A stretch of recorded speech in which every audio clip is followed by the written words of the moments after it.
Last episode में हमने देखा कि जियान ने ब्लड सेक के यंग पैट्रियर्क को मार दिया था और वहाँ का पैट्रियर्क बहुत ज्यादा गुस्से में आ गया है, जिसे मैं पिछले एपिसोड में सेनापति कह रही थी। असल में वो उसके फादर थे और वो सेनापति नहीं बल्कि ब्लड सेक के पैट्रियर्क थे। जियान को अब ट्रेजर मिल गया है, लेकिन उसको साथ ही साथ एक दुश्मन भी मिल गया है। वहीं दूसरी तरफ कैनन कॉलेज, जिसके अंदर एनुअल टूर्नामेंट हो रहा था, जो भी इस टूर्नामेंट में टॉप 20 पर होगा वो कॉलेज के ट्रू हार्ट में जाने के लिए क्वालिफाई हो जाएगा। जियान, जो कि 2 साल से एब्सेंट था, वो अब आ चुका है।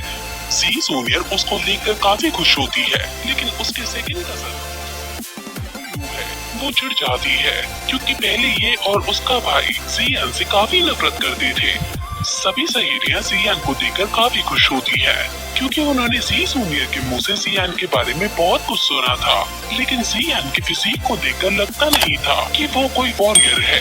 इसलिए सबको लगने लगता है कि ये यहाँ 1 मिनट भी नहीं टिक पाएगा।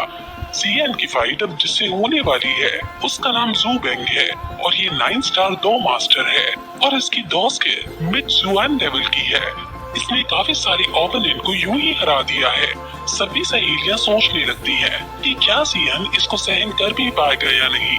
जियाओ यू कहती है कि ये कुछ भी नहीं कर पाएगा, क्योंकि इन 2 सालों में इसने एक भी क्लास नहीं लगाई है।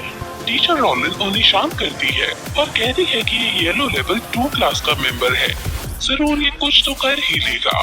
किसी को भी जियान के जीतने की आशा नहीं है और सभी को जियान पर तरस आने लगता है। बाइशेन भी जियान को देखना चाहता था, क्योंकि वो जी जूनियर को पसंद करता है, लेकिन जी जूनियर की पसंद जियान है। जू बेंग उससे पूछता है कि क्या तुम ही जियान हो, जिस पर जब जियान हाँ करता है तो वो उसको चिढ़ाते हुए कहता है कि तुम उसे बिल्कुल भी डिजर्व नहीं करते हो। जियान कहता है कि अगर ऐसा है तो साबित करके दिखाओ। वही एल्डर के बगल में एक लड़की खड़ी थी और वो जियान को देखकर कहती है कि पता नहीं जी जूनियर को जियान में क्या ऐसा दिखा जो जियान को इतना मिस करती है। तभी एल्डर को जियान के अंदर फ्लेम्स नजर आती हैं और वो समझ जाती है कि जियान बहुत शक्तिशाली है। ज्यूबेन कहता है कि इस कॉलेज में काफी लोग तुम्हारा पराक्रम देखना चाहते हैं, अब दिखाओ कि आखिर तुम क्या चीज हो। अगर तुम आज हार गए तो आने वाले कई साल तुम्हारे लिए बदनामी से भरे होंगे। मैं आज तुम्हें जी जूनियर के सामने ही पीटूंगा। ये कहकर वो अपने भाले को जियान की तरफ कर देता है। जियान कहता है कि फिर तो मुझे इस सब दिक्कत से डरना चाहिए, तो चलो मैं ये दिक्कत तुम्हें हराकर खत्म ही कर देता हूँ। जियान बहुत स्टाइल में अपनी तलवार को वहीं रख देता है और कहता है कि मैं बिना तलवार से तुमसे लड़ूंगा। अब ज्यूबेंग गुस्से में जियान को मारने के लिए जियान पर हमला कर देता है, लेकिन जियान बहुत आराम से खड़ा था और जब उसका भाला उसे लगने ही वाला था तो जियान अपने पन से उसके भाले को एक ही बार में रोक देता है और उस पन से वो ज्यूबेंग को दूर फेंक डालता है। ज्यूबेंग नीचे जाकर गिरता है और वो इतना घायल हो जाता है कि अब वो उठ भी नहीं पाता। ये देखकर सभी हैरान हो जाते हैं और ज़ुयू कहती है कि इस शैतान ने काफी प्रोग्रेस कर ली है। अब समझ आया कि क्यों जी जूनियर जैसी लड़की जियान के पीछे पड़ी है। बाइशेन कहता है कि इस लड़के में कुछ तो बात है, लेकिन जी जूनियर सिर्फ मेरी है।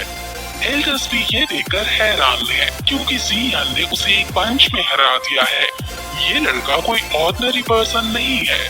एल्डर अपने पास खड़ी उस लड़की से कहता है कि जरूर तो या फिर बाइशेन इस लड़के को टक्कर दे पाओगे, वरना बाकी सब तो इससे हार ही जाएंगे। लड़की कहती है कि मैं इसे कम्पीट करना चाहूंगी और अगर मैं जीत गई तो इस लड़की को धक्के मारकर इस कॉलेज से निकाल दूंगी।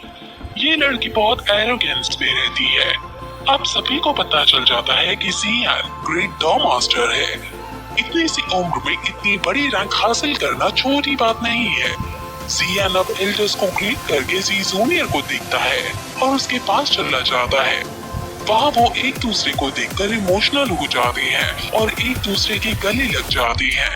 जियान जी जूनियर को सॉरी बोलता है कि मैं लेट हो गया हूँ। जी जूनियर भी कहती है कि मुझे पता था कि तुम जरूर आओगे।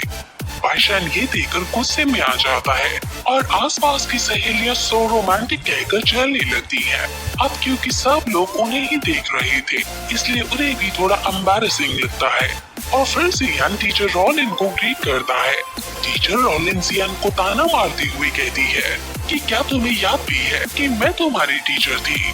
मैंने तुम्हारा 1 साल से इंतजार किया और कई बार अथॉरिटी से तुम्हारे लिए डांट खाई। वहाँ जियाओ यू आकर टीचर रॉलिन को शांत करने की कोशिश करती है और कहती है कि जियान ने बहुत गलत किया, लेकिन अब क्योंकि ये टूर्नामेंट में अच्छा कर रही हैं, इसलिए इनको माफ कर दीजिए। अगर ये जीत गए तो कॉलेज में आपकी रैंक भी बढ़ जाएंगी। जियान भी उनको यकीन दिलाता है कि मैं अपनी पूरी कोशिश करूंगा। टीचर रॉलिन मान जाती है और उसको फिर उसका कमरा दिखाने ले जाती है, क्योंकि अब अगले 2 दिन में और भी खतरनाक फाइट जियान को लड़नी है। जियान अब वहाँ से जाने लगता है, लेकिन तभी वो बाइशन को नोटिस करता है, जिसके अंदर से लाइटनिंग निकल रही थी और बाइशन जियान को गुस्से में भी देख रहा था। जियान समझ जाता है कि यहाँ के डॉन ये है और ये कुछ गड़बड़ करने वाले हैं।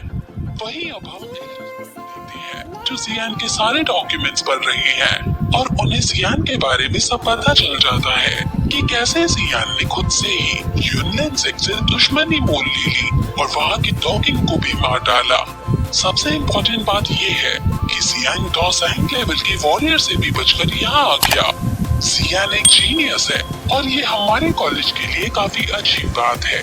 अगर हम उसे अच्छे से ट्रेन करें तो वो नंबर 1 बन सकता है। यूनलैंड सेक्ट में केवल एक ही डॉसोंग है और वो हमारा कुछ नहीं बिगाड़ पाएंगे, इसलिए जियान को हमें रखने में कोई दिक्कत नहीं है। वहीं दूसरी तरफ हम जियान को कल्टीवेट करते हुए देखते हैं, लेकिन तभी उसे बाइशन के आने की अनुभूति होती है और वो तुरंत अपनी तलवार को लेकर बाइशन से मिलने बाहर जाता है और वो दोनों अब आमने सामने खड़े हैं। और फिर इसके बाद ये